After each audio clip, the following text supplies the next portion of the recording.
Yes, I'm Mita Ghosh. Welcome to my mathematics class. So, I'll be teaching you the CBSE board syllabus of 10th class, the standard one.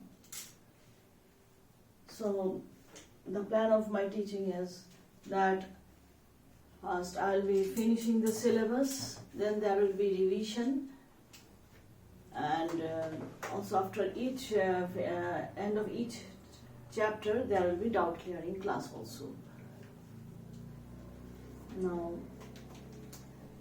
I'll follow the sequence of the chapters as given in the NCERT books, because the sequence is very well thought one. The learning of a lesson or learning of a chapter requires the knowledge of the previous chapter. That's why it is very important to follow the sequence of given in the NCERT book. Now,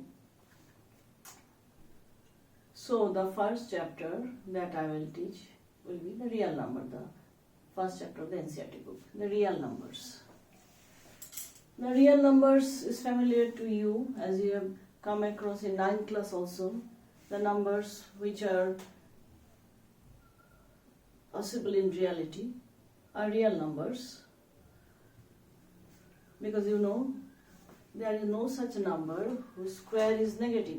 So those are not real numbers. Those are known as imaginary numbers.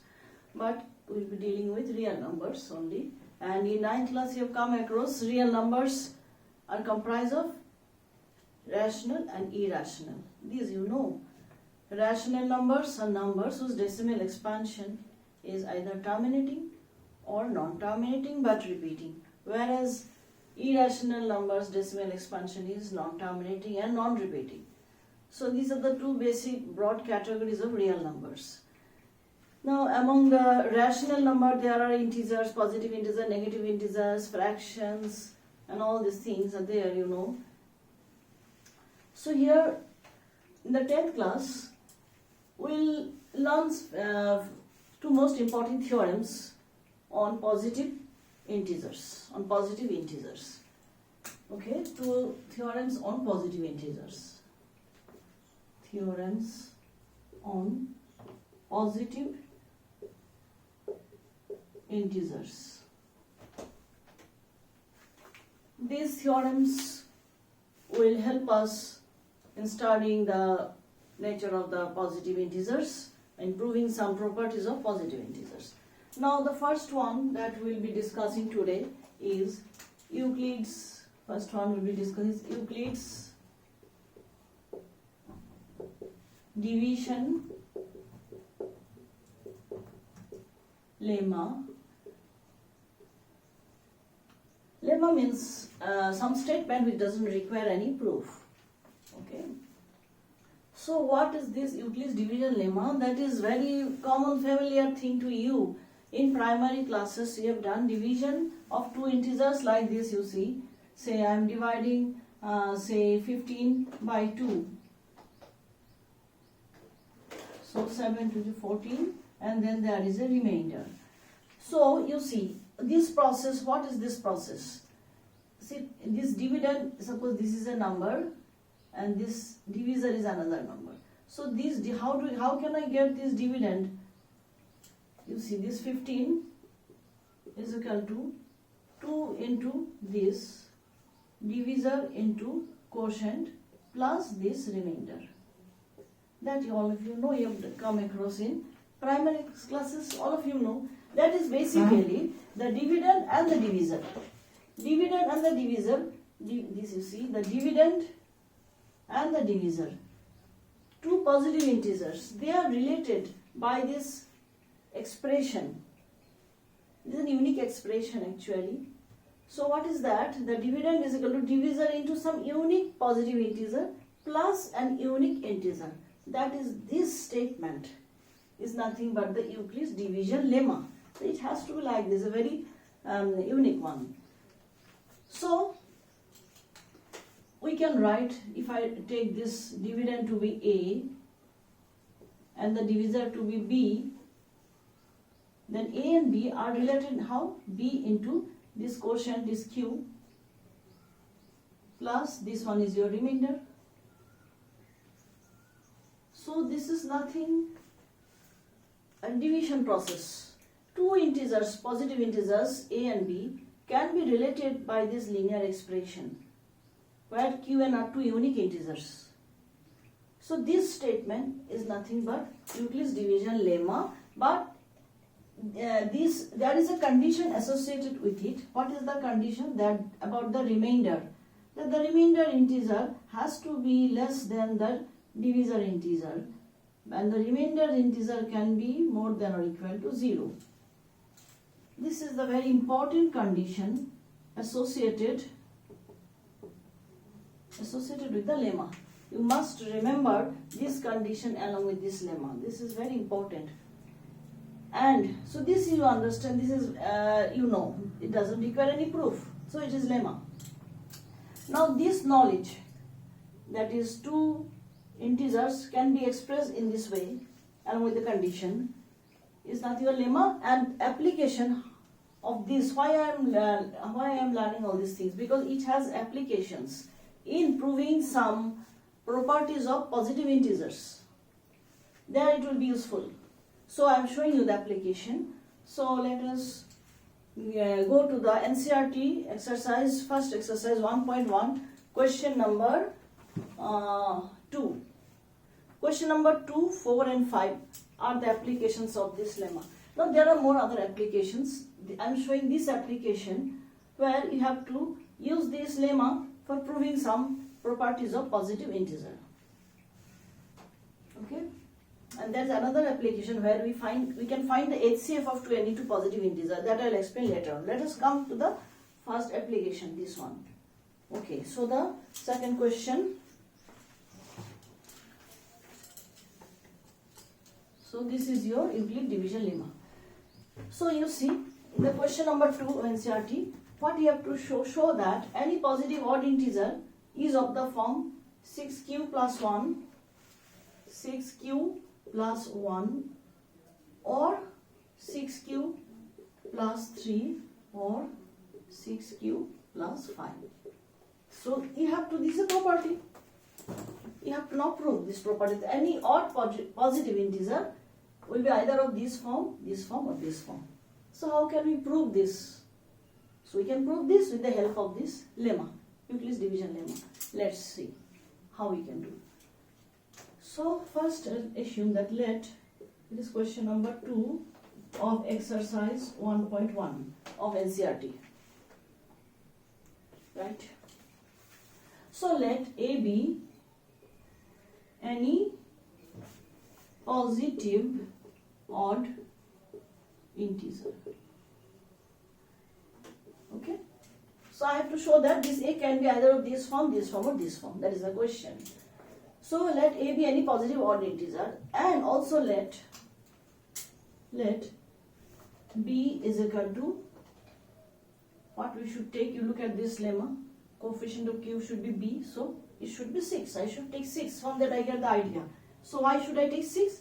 Because comparing with the lemma, I should take the coefficient of Q. Okay, so it is 6 I have taken, right? So if B is 6, so I can use the lemma now. Therefore, by Euclid's division lemma, this any positive integer A can be expressed BQ. This is BQ. B is your 6, so 6Q plus R. Where what is the condition? That R has to be less than B, that is less than 6, more than equal to 0. What does this condition mean? This means R can be 0, 1, 2, 3. Let me erase this here. Let me write A is equal to BQ plus R, where R is less than B, more than equal to 0. So it will be less than 6, so 0, 1, 2, 3, 4 and 5. It has to be less than 6, so I can take up to 5 only. Okay? So what will be the possible expressions of A? Therefore A will be 6Q. First I take R to be 0, so 6Q plus 0. Or A can be 6q when r is equal to 1, 6q plus 1, or a is equal to 6q plus 2 when r is 2. All the values I will be taking in successions, or a is equal to 6q plus 3, or a is equal to 6q plus 4, or a is equal to 6q plus 5. So all the values of 5 I have taken, all possible expressions for different values of r. This can be the possible expressions of a by Euclid's division lemma. Okay, right? Now you look at this. A 6q, it is what? This is 2 into 3q. Therefore, it is even. This is okay. And this is equal to, you take 2 common, 3q plus 1. So 2 times some integer, so therefore it is also even. And then take this one, 2 common, 3q plus 2. So this is also even. Okay, you see. This one, and this one are even. Since a is odd, so I cannot, we cannot take this. We have to reject. So what expressions I can take? Only this one, and this one are possible. So therefore, any odd positive integer can be either of the form 6q plus 1, or 6q plus 3, or 6q plus 5. That was the question, hence proved. So in this way, I have proved a property of a positive integer with the help of Euclid's division lemma. So this condition is very important. Okay. Now let us go to the another question, similar type of another question. That is question number 4. Question number 4, here we have to prove that square of any positive integer is either of the form 3m or 3m plus 1. So this you have understood. Now let us go to the next question.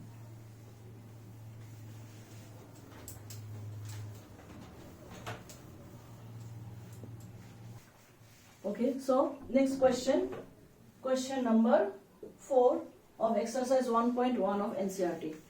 So the question is that you have to prove the square of any positive integer is either of the form 3m or 3m plus 1. This you have to prove.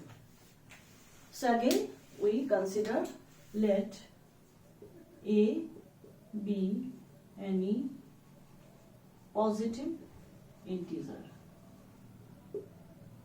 Okay, and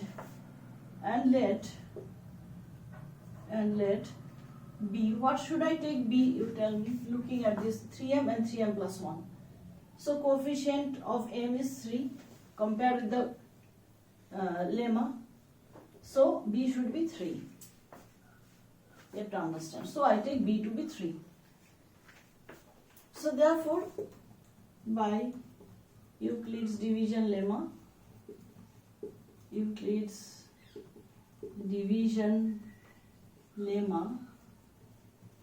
what can I write? A is equal to bq plus rb is your 3. So 3q plus r, and where r will be more than or equal to 0 but less than b means 3. So this is the condition.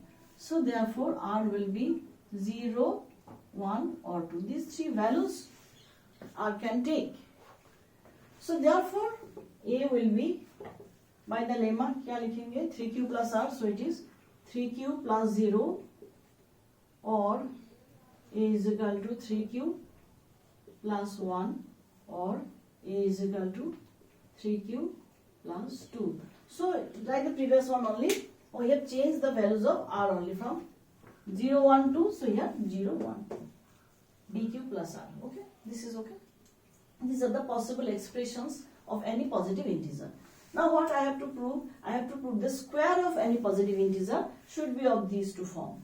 So let us find the square of all these numbers. So if when a is this, what will be a square? A square will be 3q whole square. That means 3 into 3q square. Okay, 3 into 3q square. Now this 3q square is an integer, because q is an integer, q square is an integer, so 3q square is also integer. So this is an integer. So 3 into some integer. So I can write it as 3m, where what is m? M is 3q square. Next, when a is of this form, then what will be a square? In place of a, I write 3q plus 1 whole square. So it is a plus b whole square identity, a square plus 2ab plus b square. All the identities of 9 plus you have to remember. This will be useful now. So let me write down a square. Let me write in this. So a square is 9q square plus 2ab, 2 into 3q is 6q plus b square. So in these two terms I can take 3 common. So 3q square plus 2q plus 1. Okay. This you understood? 3q square, 3 to the 6. Okay. So again this 3q square is an integer, 2q is another integer, and sum of two integers is again another integer. So it can be written in the form 3m plus 1, where m is equal to 3q square plus 2q. Is it okay? A square plus 2ab plus b square. From these two terms I have taken 3 common. 3 3s are 9, so 3q square, 3 to the 6, and this one is left here. So this thing, whole thing is taken as another integer, m, so 3m plus 1. Lastly, this is the expression. So what is a square? A square is equal to 3q plus 2 whole square. So can be written a square is 9q square plus 2ab, 2 into 3q, a into b, plus b square, 2 square is 4. Okay. Now you see, there is a 4. So but our, it should be, there is a 3q, 3m, but 4 is there. No? So what I have to do, you have to do some simplification or manipulation you have to do here, because I need a factor of 3 in all the terms. But therefore there is no 3 factor. So what will I do? I will split 4 as 3 plus 1. I will split 4, 3 plus 1. So I will write it in this way, 9q square plus 3 into 2 to the 4, 4q, plus this 4 I can write as 3 plus 1. Okay, fine. This 4 means in this way I have split it. Why? So that I can take 3 common, because my expression has to be 3m or 3m plus 1. That's why I have splitted this 4 as 3 plus 1. Now in this I can take 3 common. So you take 3 common. 3q square plus 4q plus 1 plus 1. Now again this whole thing is an integer. Sum of 3 integers is an integer. So I can write it as 3m plus 1, where m is equal to 3q square plus 4q plus 1. So what we see that the square of any positive integer, either of the form 3m or 3m plus 1, because here also 3m plus 1. So hence proved. So hence we can say the square of any positive integer is either of the form 3m or 3m plus 1. Hence proved. So again we have proved the property of a positive integer with the help of Euclid's division lemma. So where you see this condition is very important. Condition followed by the remainder r. Okay. So here main thing, you have to choose the correct value of b, and that should be a factor of this q. So I have taken this. So in this way we can prove the property. Okay. Now the last question of this exercise, which you will be doing yourself, similar process. The question is that use Euclid's division lemma to show that the cube of any positive integer is of the form 9m plus 1 or 9m plus 8. So here same thing you will be writing. Here instead of square you will be writing a cube. So all the identities of algebraic identities learned in 9th class will be required now. You should know the identity, that is a plus b whole cube. What is that? A cube plus 3a square b plus 3ab square plus b cube. In the expanded form, you have to use this formula, this identity. You will be using this. And b, you see, the form should be 9m or 9m plus 1 or 9m plus 8. But if you take b to be 9, there will be 9 values of r. So it will be very difficult for you. So many possibilities will be there. So what will you do? You don't take 9, but you can take a factor of 9. Prime factor of 9 is 3, so you'll be taking 3 only. So for the fifth question, similar process will be there. These will be the 3 possible values of A. Then you have to find out the expression for A cube using this identity, and you try to express in the form 9m or 9m plus 1 or 9m plus 8. So this will be doing yourself. Next class in the next class will be doing this kind of question and go to the other application. Okay. Thank you.